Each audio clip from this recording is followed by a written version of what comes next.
Assalamualaikum warahmatullahi wabarakatuh. Waalaikumsalam Waalaikumsalam warahmatullahi wabarakatuh. Bagaimana kabarnya hari ini anak-anak? Baik, Bu. Alhamdulillah baik Bu. Sehat Bu, alhamdulillah. Alhamdulillah sehat.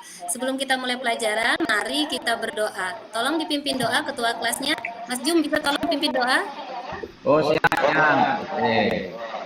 Mari kawan-kawan sebelum kita belajar, mari kita berdoa memohon Allah bahwa kita selalu diberikan ilmu yang bermanfaat. Berdoa mulai. Bismillahirrahmanirrahim. Rabbi billahi rabba wa bil islam wa bi Muhammadin nabiyyan wa rasulah. Rabbi Zidni ilma warzuqni fahman. amin ya rabbal alamin. Baik, terima kasih. Alhamdulillah. Siapa yang tidak hadir hari ini? Hadir semua. Alhamdulillah. Semoga kita selalu diberikan kesehatan. Amin. Baik, Amin. sekalian, sekarang kita akan mempelajari tentang materi munakahat. Yang sebelumnya kita mempelajari tentang bersyukur, tentang beribadah kepada Allah, kewajiban beribadah. Nah, untuk materi kali ini berkaitan juga tentang ibadah, tetapi tentang pernikahan. Karena pernikahan juga merupakan ibadah. Di sini lihat ada Quran surat An-Nahl ayat 72. Siapa yang bisa baca ya? Kecil Bu. Kecil ya? Ya. Nggak kelihatan, Bu. Saya belum bisa Bu. Bisa dilihat? Wallahu ja'ala lakum. Ya, saya baca aja nggak apa-apa. Ini ada Quran surat An-Nahl ayat 72 yang berbunyi, Wallahu ja'ala lakum min anfusikum azwaja wa ja'alakum min azwajikum baina wa hafadatu wa razaqakum minat thayyibat. Afabil batili yu'minuna wa ni'matillahi hum yakfurun. Ini adalah Al-Quran surat yang menjelaskan tentang pernikahan, di mana artinya adalah, bisa ada yang baca pernikahan? Apa itu artinya itu? Ayat Al-Quran surat Allah menjadikan bagi kamu istri-istri dan Dari jenismu sendiri dan menjadikan bagimu dari istri-istri itu anak-anak dan cucu-cucu dan memberimu rezeki dari yang baik-baik. baik, Maka mengapakah mereka beriman kepada yang batil dan mengingkari nikmat Allah. Ya, baik sekali. Ini adalah dalil Al-Quran yang menjelaskan tentang apa sih kita itu menikah. Di sini dijelaskan bahwa ayat ini menjelaskan penguatan rangsangan bagi orang-orang yang tidak mampu untuk menikah, takut untuk menikah. Kenapa harus takut menikah? Karena Allah telah menentukan rezekinya masing-masing. Di sini dikatakan bahwa Allah menjadikan bagi kamu istri-istri dari jenismu sendiri, dan menjadikan bagimu dan istri-istri kamu itu anak-anak. Berarti sudah kita punya istri, kemudian punya anak dan punya cucu, dan memiliki rezekinya sendiri-sendiri. Nah, kenapa kita harus beriman kepada yang salah, yang batil, dan mengingkari nikmat dari Allah? Paham untuk ayat ini? Paham, Bu. Paham. Sekarang kita lanjut ke pengertian pernikahan. Di sini ada pernikahan secara bahasa adalah mengumpulkan dan menggabungkan atau menjodohkan. Di sini ada mengumpulkan, menggabungkan atau menjodohkan, itu menurut bahasa. Sedangkan kita lihat menurut istilah itu menurut Kamus dari Bahasa Indonesia, nikah adalah perjanjian antara laki-laki dan perempuan untuk bersuami istri dengan resmi. Nah, jadi ini ada perjanjian. Kemudian sedangkan menurut syariah, nikah berarti akad yang menghalalkan pergaulan antara laki-laki dan perempuan yang bukan mahramnya, yang menimbulkan hak dan kewajiban masing-masing. Jadi nanti ketika orang sudah menikah, dia akan memiliki tanggung jawabnya sendiri-sendiri, baik bagi seorang istri maupun bagi seorang suami. Lain ada yang harus dipenuhi oleh masing-masing dari pasangan suami istri. Dari pengertian Kamus Bahasa Indonesia ini ada yang kurang dipahami? Yang di atas Paham, tadi, Bu. Bu. Yang di mana? Yang di atas itu menurut bahasa, Bu ya. Iya, mengumpulkan dan menggabungkan. Artinya Oh, mengumpulkan mengumpulkan. Ya, kalau mengumpulkan. kumpul kebo itu nggak masuk, Bu ya?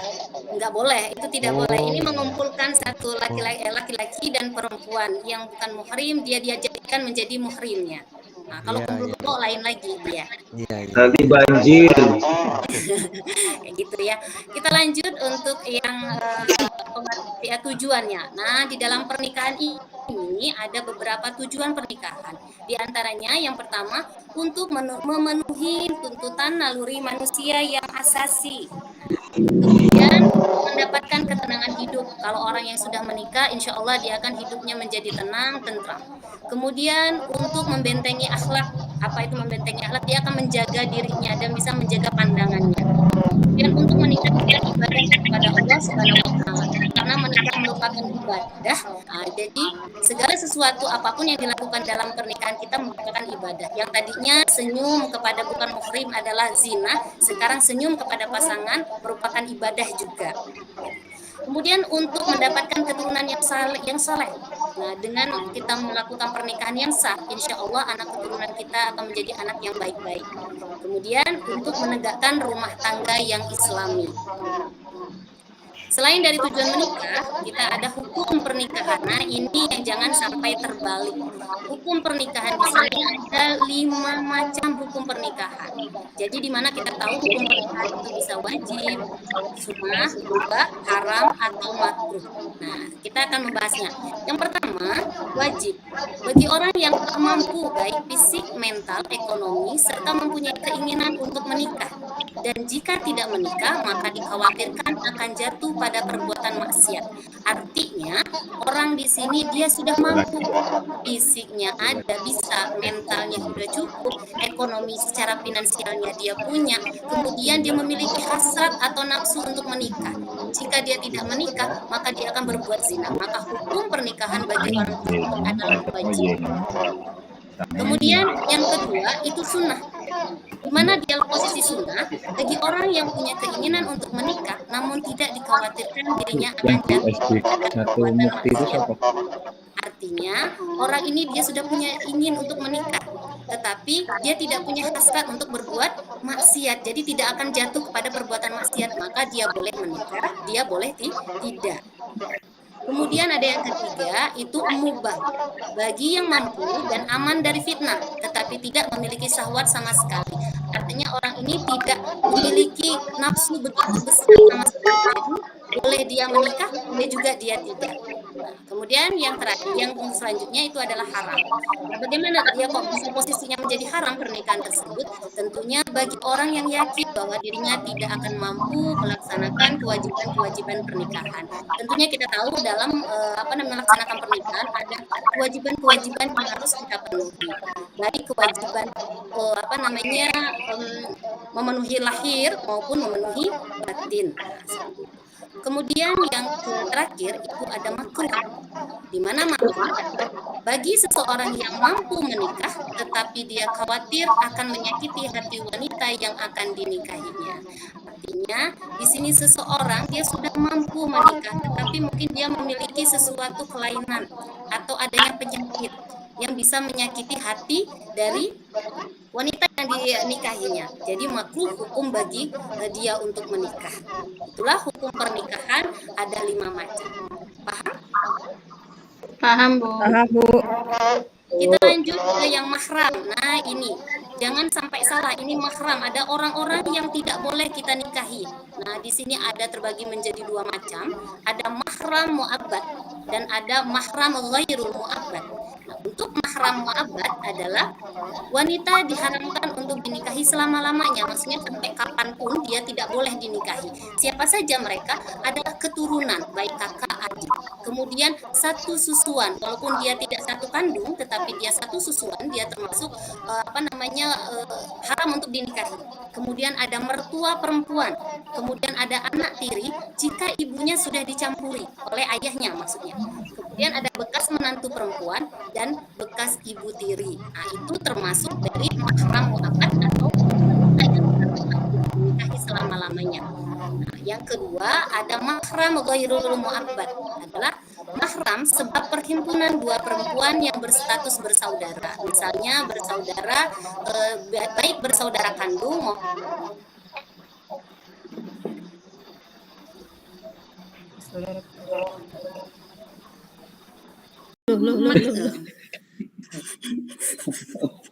maksudnya gimana?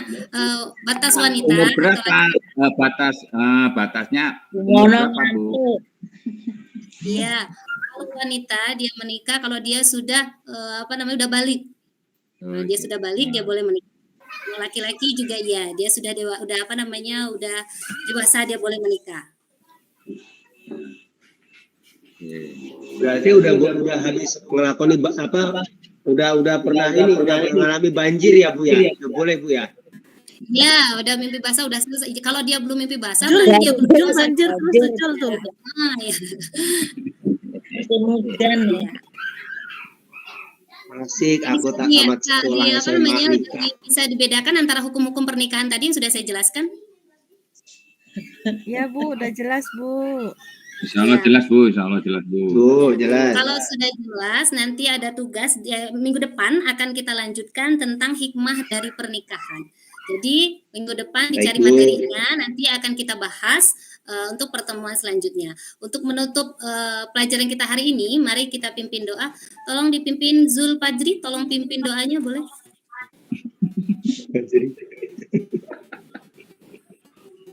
Bingung. Bingung. Kelamaan di kamar mandi. Masih di kamar mandi. Di mute itu Pak Jul. Hidupin dulu mute-nya.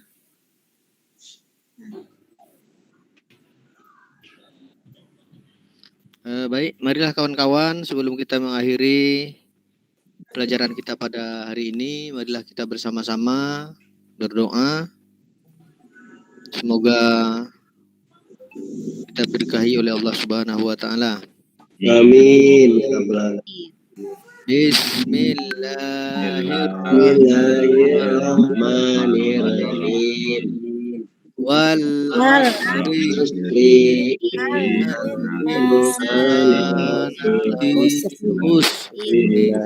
illal ladzina amanu wa amilus sholihati wa tawasaw bil haqqi wa tawasaw bis sabri. Baik, terima kasih Zulfadri untuk memimpin doa. Baiklah anak-anak, itulah tadi penjelasan saya ya Ibu tentang pernikahan. Mudah-mudahan bisa dipahami karena kalian sudah SMA. Siapa tahu nanti tamat sekolah ada yang jodohnya sampai. Jadi pelajaran tadi bisa dijadikan pelajaran bagi kita. Nah, gitu ya. Jadi